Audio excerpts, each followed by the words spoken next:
అందరికీ నమస్తే అండి. మీ అందరికీ చాలా రోజుల నుంచి ఒక విషయం చెప్పాలనుకుంటున్నా. కానీ నేను సమయం సందర్భం వచ్చినప్పుడు చెప్దాంలే అని చెప్పి చాలా రోజులు వెయిట్ చేశా. కానీ ఈరోజు ఆ సమయం వచ్చింది. ఇంక నేను ఈ విషయాన్ని మీ దగ్గర ఎక్కువ రోజులు దాచిపెట్టడం అనేది కరెక్ట్ కాదు. అందుకే ఈరోజు మీ అందరికీ ఈ విషయాన్ని పూర్తిగా స్పష్టంగా చెప్పదలుచుకున్నా. అయితే రీసెంట్గా ఒక 2 months బ్యాకు తెల్లవారుజామున 3 గంటలకి ఒక జీప్ వేసుకొని 4 వ్యక్తులు రావడం జరిగింది. వచ్చిన వెంటనే వాళ్ళు మనకి ఎటువంటి ఇంటిమేషన్ అయితే లేదు. ఫస్ట్ ఆఫ్ ఆల్ అనంతరం వచ్చిన వెంటనే మీరు మాతో రావాలి, రాకపోతే మీకు పనిష్మెంట్ అనేది వేరే విధంగా ఉంటుంది. ఇప్పుడు మాతో వచ్చారా సరే, లేదంటే తర్వాత కూడా మీకు కఠినమైన చర్యలు ఉంటాయని చెప్పి కొంచెం భయభ్రాంతులకు గురి చేయడం జరిగింది. అది కూడా తెల్లవారుజామున 3 గంటలకి. సరే ఏదైతే అదేని చెప్పి వెళ్దాం పదండి అని చెప్పి నేను ఆ రోజు వాళ్ళతో వెళ్ళడం జరిగింది. వాళ్ళతో వెళ్ళినాక ఆ జీబులో తీసుకెళ్ళారు. ఆ జీబులో వెళ్ళేటప్పుడు ఆ జీబు ఎక్కి కొంచెం దూరం వెళ్ళేటప్పుడే దారి మధ్యలోనే పెడీలు అని చెప్పి ఈ పక్క 2 ఆ పక్క 2 పడ్డాయి. సరే పడ్డాయి కదా అని చెప్పి ఇక మనం లోపల ఉన్నాం, ఇరక్కపోయాం. 4 కాదు 10 పడ్డా కూడా ఇక మనం తట్టుకోవాలా, తప్పదు. ఇంకా 4 పడ్డాయి. సరే అని చెప్పి ఇంకా ముందుకు వెళ్ళిపోయాం. ఆ తర్వాత తిప్పుతూ ఉన్నారు అటు ఇటు నేషనల్ హైవే రూట్ మీద తిప్పుతూ ఉన్నారు. సరే మనం వాటికి కూడా ఏం మాట్లాడదలుచుకోవాలి, మౌనంగానే కూర్చున్నాం. అయిపోయింది. ఒక ఇక్కడ తీసుకెళ్ళారు. ఆ రోడ్డు మీద ఉంటుంది కదా డాబా, ఆ డాబా దగ్గరికి వెళ్ళినాక ఒక 3 ఇడ్లీ పెట్టించారు. సరే ఆ ఇడ్లీ తిన్నాం, అయిపోయింది. మళ్ళీ ఇక తిప్పుతూ ఉన్నారు. బహుశా మనకి ఏ డిస్టిక్లో తిప్పుతున్నారు కూడా కనీసం ఏ టోల్గేట్ దగ్గర మనం ఆగుతున్నాం, ఏ హైవే మీద వెళ్తున్నాం కూడా తెలియని పరిస్థితి. ఆ విధంగా మనల్ని ఇష్టానుసారంగా తిప్పుతూ ఉన్నారు. అయినా సరే మనం కనీసం వాళ్ళని ఒక మాట అడిగిన పాపను బాగా ఆ రోజు నేను. సరే వదిలేసాం, అది కూడా అయిపోయింది. మధ్యాహ్నం ఒక రెస్టారెంట్ దగ్గర ఆపారు. ఆ పక్కనే డాబా కూడా ఉంది. ఏం తింటారా అన్నారు. నేను ఏదేం తింటాను పర్లేదన్న. ఫస్ట్ అయితే నేను వద్దన్నా. సరే ఇంక మనం ఆకలికి ఉండలేం కదా, వీళ్ళు ఎప్పుడు దాకా తిప్పుతారో మనకు తెలియదు కదా, అందుకని చెప్పి ఏదేం తింటానన్నా. ఆ తర్వాత నేను ఒక ఎగ్ రైస్ తీసుకోవడం జరిగింది. నేను ఒక ఎగ్ రైస్ తిన్నాను. వాళ్ళు ఇక బిర్యానీ, ఇక వాళ్ళకి నచ్చిన ఫుడ్ తిన్నారు. ఆ తర్వాత కూల్ డ్రింక్స్ అవి తాగారు. ఇక వాళ్ళ ఇష్టం, నేను సైలెంట్గా ఉన్నా. నేనైతే ఎగ్ రైస్ తిన్నా. ఆ తర్వాత మళ్ళీ ఎగ్ రైస్ తిన్నాక కొద్దిసేపు అక్కడే కూర్చున్నాం. ఆ తర్వాత మళ్ళీ నన్ను కొంచెం వాళ్ళు కొన్ని ప్రశ్నలు వేయడం జరిగింది. నేను చెప్పగలిగిన వాటికి ఆ ప్రశ్నలకు సమాధానం చెప్పా. ఆ తర్వాత మళ్ళీ అదే వెహికల్లోనే ఇక తిరుగుతూ ఉన్నాం. తిరుగుతా చీకటి పడిపోయింది. చీకటి పడ్డాక మళ్ళీ ఇక్కడ హోటల్ దగ్గర ఆపారు. హై మీద ఉంటాయి కదా ఈ మ్యాజిక్ ఆటోస్లో పెట్టుకొని టిఫిన్స్ అవి అమ్ముతారు కదా, అలాంటి ప్లేసుల దగ్గర ఆపారు. ఆ తర్వాత మళ్ళీ నేను టిఫిన్ చేశాను. వాళ్ళు కూడా నాతో పాటు టిఫిన్ చేశారు. అయిపోయింది. బాగా చీకటి పడిపోయింది. టైం కూడా ఓవర్ అయిపోయింది.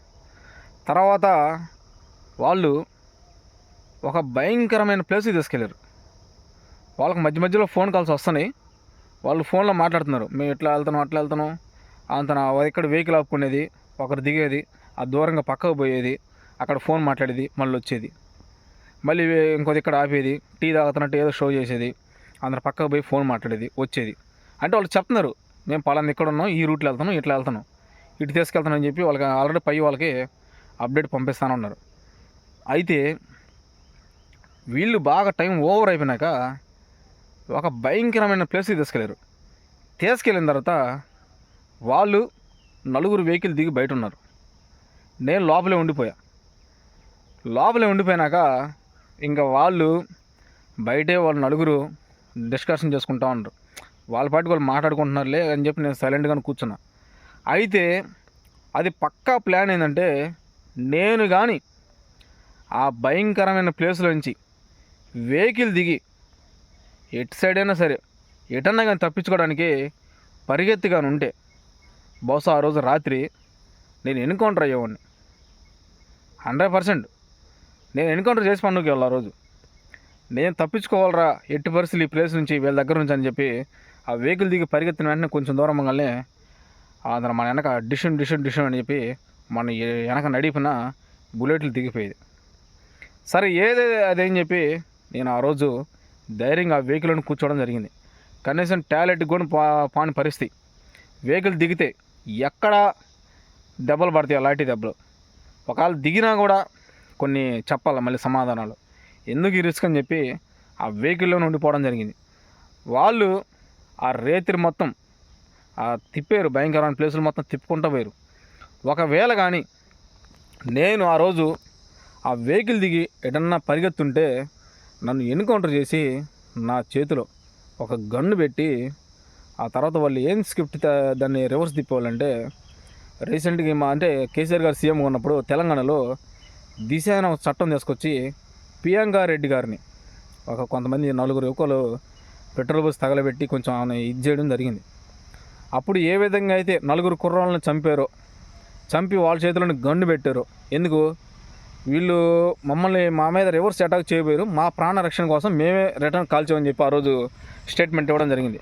అయితే ఇప్పుడు కూడా మనల్ని ఎన్కౌంటర్ చేసి మన చేతిలోని గన్ను పెట్టి మా రక్షణ కోసం మేము ఎదురు తిరిగి రివర్స్ తిరిగి కాల్చడం జరిగిందని చెప్పి స్టేట్మెంట్ ఇచ్చేవాళ్ళు. అయితే నేను దానికి కూడా ఏదైతే అదని చెప్పి ఆ వెహికల్లో ఉంటాం. ఇక నేను దిగుంటే మటుకు ఆ రోజు ఎన్కౌంటర్ అయితే, కానీ నేనైతే వెహికల్లో ఉన్నా. తెల్లారి ఇక్కడే తీసుకోవడం జరిగింది. ఆ తర్వాత మళ్ళీ కొన్ని పోలీస్ స్టేషన్లు తిప్పడం, కొంతమందికి సమాధానం చెప్పుకోవడం, కొంతమంది చేత లాఠీ దెబ్బలు తినడం, ఇవన్నీ ఒక అనుభవం అయిపోయింది. కానీ ఇవన్నీ మీకు నేను ఎప్పటి నుంచో చెప్పాలనుకున్నా, కానీ ఇన్ని రోజులు మీకు చెప్పలేకపోయా. కానీ ఇలాంటి సందర్భం వచ్చినప్పుడు ఇంకా చెప్పుకోకపోతే ఇక బాగుండదు. రేపటి రోజున నేను ఈ విషయాన్ని లేట్ చేసి మీకు చెప్తే మళ్ళీ మీరు మాకు ఎందుకే స్టార్టింగ్లో ఎందుకు చెప్పలేదు, ఇన్ని రోజుల తర్వాత ఎందుకు చెప్తానని చెప్పి మీరందరూ మళ్ళీ నన్ను ప్రశ్నించవచ్చు. అందుకని చెప్పి నేను మీ అందరం ముందే చెప్తున్నా. కొన్ని రోజులు జైలు జీవితం గడపడం, జైల్లో నరకం అనుభవించడం, జీవితంలో ఇంకా రెండోసారి ఆ జైలు గడప తక్కకూడదని చెప్పి ఒక నిర్ణయం తీసుకోవడం, ఇలాంటివి జరిగినాయి ఆ రోజు. అయితే మీ అందరూ స్పష్టంగా చెప్తున్నా, ఈరోజు నాకు జరిగింది, రేపు మీకు జరుగుద్ది, ఇంకొకరికి కూడా జరిగిద్ది. ఇలా జరిగిందని చెప్పి మనం ఎప్పుడైతే ప్రశ్నించడం మానేస్తామో, మనం ప్రశ్నించకుండా మౌనంగా ఉంటామో, ఆ రోజే మనం పూర్తిగా ఓడిపోయినట్టు. మన గొంతు అవతల నొక్కేస్తే మనం భయపడి ఎనికి తగ్గినట్టు. సో మనమైతే ఎన్నైనా చేసుకొని ఏదైనా చేయి, మన వంతుగా మనం ప్రశ్నిస్తూనే ఉండాలి. అది ఎవరినైనా సరే, ఏ పార్టీ అయినా సరే. మన వంతు ఏంది, రాష్ట్రం ఉన్న ప్రజల కోసం వాళ్ళకి మంచి అప్డేట్ని అందించాలి, ప్రజా సమస్యల మీద మనం ప్రశ్నించాలి. ఇది ప్రజెంట్ జరిగిన సిచ్యువేషన్ అండి. కానీ నేను చాలా రోజులని చెప్పాలనుకున్నా, చెప్పలేకపోయా. ఇక ఈ సందర్భం వచ్చినాక చెప్పకపోతే ఇక బాగుండదులే అని చెప్పి నేను రాత్రి డిసైడ్ అయిపోయా. ఎట్టి పరిస్థితుల్లో మన వాళ్ళకి ఈ విషయం చెప్పకపోతే రేపు రోజున చెప్పలేదు అని అంటారు. మళ్ళీ రేపు రోజున మనం మీ అందరూ అడిగిన దాకా నేను ఈ విషయాన్ని దాచకూడదు. కాబట్టి ఎట్టి పరిస్థితులు ఈరోజు ఈ విషయాన్ని మీ ముందుకు తీసుకొచ్చాను. అయితే నేను ఇప్పుడు ఓపెన్గా చెబుతున్నా మీ అందరికీ, అది ఈరోజు కావచ్చు, రేపు కావచ్చు, ఎల్లుండి కావచ్చు, వారం తర్వాత కావచ్చు, 10 రోజుల తర్వాత కావచ్చు, 100% నేను చెప్పింది మొత్తం జరుగుతుంది. అది ఈరోజు కానీ, వారం కానీ, 10 రోజులు కానీ, నెల తర్వాత కానీ 100% నేను చెప్పింది నిజం. అది నిజం అవుతుంది, దాంట్లో డౌటే లేదు.